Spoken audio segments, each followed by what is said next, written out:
বন্ধুরা আমরা লাইভ ট্রেডিংয়ে চলে আসলাম। আমরা 15 মিনিটের ডিমান্ড এরিয়া দেখতেছি এবং সাপ্লাই এরিয়া দেখতেছি এখানে, কারণ প্রাইসটা এখানে নামছে, উঠছে, ভাঙছে, আবার নামছে, উঠছে, ভাঙছে।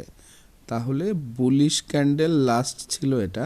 ফলে এই রিজিয়নটুকু হচ্ছে সাপ্লাই এরিয়া এবং দেখেন যে প্রাইসটা সাপ্লাই এরিয়াটাকে খুব স্ট্রংলি ব্রেক করছে, ফলে শিফট হয়েছে মার্কেটটা বুল সাইডে। যখন ব্রেক হয়েছে তখন আমরা দেখতেছি যে একটা ডিমান্ড এরিয়া ফর্ম করছে, লাস্ট বিয়ারিশ ক্যান্ডেল এটা, এবং বুল দেখেন ভেঙে সাপ্লাই এরিয়াটাকে ভেঙে উপরে উঠে গেছে।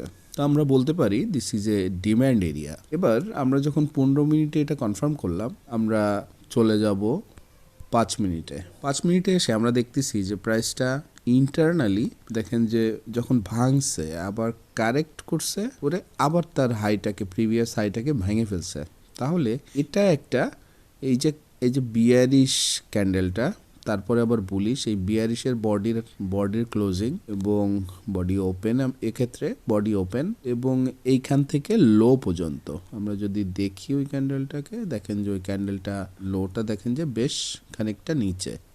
তো এই লো পর্যন্ত আমরা দেখতেছি যে নামছে এবং পরে ভাঙে হাইটাকেও ভাঙছে। তাহলে এটা 5 মিনিটের লাস্ট ডিমান্ড এরিয়া। প্রাইসটা পরবর্তীতে ডিমান্ড এরিয়াটাকে টেস্ট করছে এবং আমরা 15 মিনিটে যদি যাই, দেখে যে ঠিক এখানে একটা ফেয়ার ভ্যালু গ্যাপ ছিল, ফেয়ার ভ্যালু গ্যাপ, সেই ফেয়ার ভ্যালু গ্যাপটা মিটিগেট করছে করে প্রাইসটা দেখেন যে উপরের দিকে পাঞ্চ করছে, অর্থাৎ ফেয়ার ভ্যালু গ্যাপে আসলো, নিচে যাইতে পারতেছে না, এর নিচের লিকুইডিটিটা নিয়ে উপরের দিকে যাওয়ার টেন্ডেন্সি। তাহলে আমরা 15 মিনিটে যেটা দেখতেছি যে প্রাইসটা সাপ্লাই এরিয়া ছিল যেটা লাস্ট, অর্থাৎ এই যে ট্রেন্ডটা ছিল, এই ট্রেন্ডের লাস্ট যে সাপ্লাই এরিয়া ছিল সেটাকে ভেঙে আপ ট্রেন্ডের দিকে অ্যালাইন করছে এবং 5 মিনিটেও নতুন একটা, এখানে 5 মিনিটের নতুন একটা ডিমান্ড এরিয়া দেখতেছি, যেই ডিমান্ড এরিয়া নিচে 15 মিনিটের ফেয়ার ভ্যালু গ্যাপটা মিটিগেট করছে।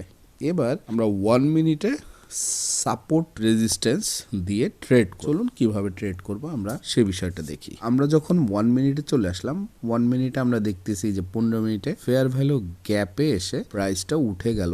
এখানে আমাদেরকে বের করতে হবে যে মূলত সাপোর্ট এবং রেজিস্ট্যান্স। প্রাইসটা কিভাবে আমি আপনাদেরকে একটু দেখাই। প্রাইসটা দেখেন এখানে নামছে, উঠছে, আবার নিচে নামছে, তারপর উপরে উঠে গেল এবং এই যে এরিয়াটা, অর্থাৎ এখানে যে নিচের দিকে নামছিল এবং এখানে যে উপরে উঠছিল, এই উপর নিচ করে এই এরিয়াটা একটা সাপোর্ট এরিয়া। ওই সাপোর্টে দেখেন প্রাইসটা আসলো, এসে হাই ভাঙলো। আমাদেরকে এখানে লং বেস লং এই যে ফরমেশনটা, এই ফরমেশনটা কনফার্ম করতে হবে। তা আমরা দেখতেছি লং হলো, বেস তৈরি করতেছে এবং আবার লং হয়েছে। তাহলে সেটা যখন হয়েছে তখন এখানের যে সাপোর্ট এরিয়া, সেই সাপোর্ট এরিয়াটাকে কিন্তু টেস্ট করলো এবং এখানে একটা ডিমান্ড এরিয়া ফর্ম করছে। দেখেন যে আমরা যদি একটু জুম করি, আর একটু জুম করলে আমরা দেখতেছি যে এখানে নিচে নামছে এবং উপরে ভাঙছে। তো যখন উপরে উঠে গেছে, নিচের যে ক্যান্ডেলটা সেটা যতদূর নামছে, বিয়ারিশ ক্যান্ডেলটা যতদূর নামছে এবং তারপর উপরে উঠছে, সেটা ধরলে ভাঙার পরে এখানে এই যে নিচে নামা এবং এখানে ওই টাচটা খায় আবার নিচে পড়া, তার মানে এটা একটা সাপোর্ট এরিয়া। সেই সাপোর্টটাকে ভাঙলো, অর্থাৎ লং হলো, বেস তৈরি করলো, সেই বেসটা সাপোর্টে টাচ নিয়ে দেখেন হাই ভাঙলো। তাহলে আমরা এখানে একটা 1 মিনিটের ডিমান্ড এরিয়া পেয়ে গেছি। এবার আমাদেরকে এই ডিমান্ড এরিয়াটাকে টেস্ট করে ভাঙতে দিতে হবে, অর্থাৎ দেখেন যে এখানে প্রাইসটা ডিমান্ড এরিয়াটাকে টেস্ট করে আবার এই হাইটা, যেই মাত্র হাইটা ভাঙলো আপনি অর্ডার প্লেস করবেন। আমরা অর্ডার প্লেস করছি। এবার আসি যে আমাদের টার্গেট কি হবে। আমরা 4 ঘন্টাতে যদি যাই, মূল প্রসঙ্গ হচ্ছে ফরেক্সে যেটা হয় সেটা হচ্ছে যে হাইগুলোতেই ম্যানিপুলেটেড হয়।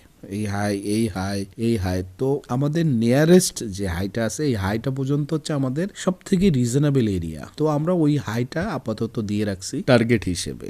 এরপরে একটা বিষয় মনে রাখবেন যে ওই হাইটা যে প্রেশারাইজ করছিল নিচের দিকে, ফলে ওখানে একটা সাপ্লাই এরিয়া আছে।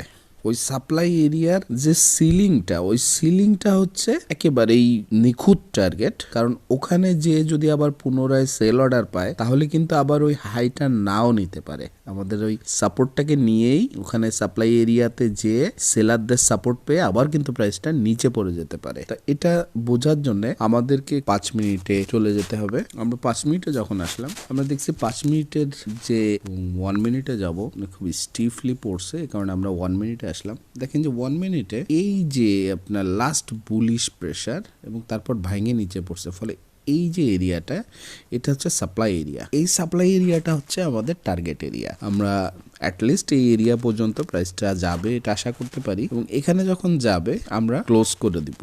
তা বন্ধুরা, আজ এ পর্যন্তই। কথা হচ্ছে পরের ভিডিওতে। সবাই ভালো থাকবেন। আসসালামু আলাইকুম।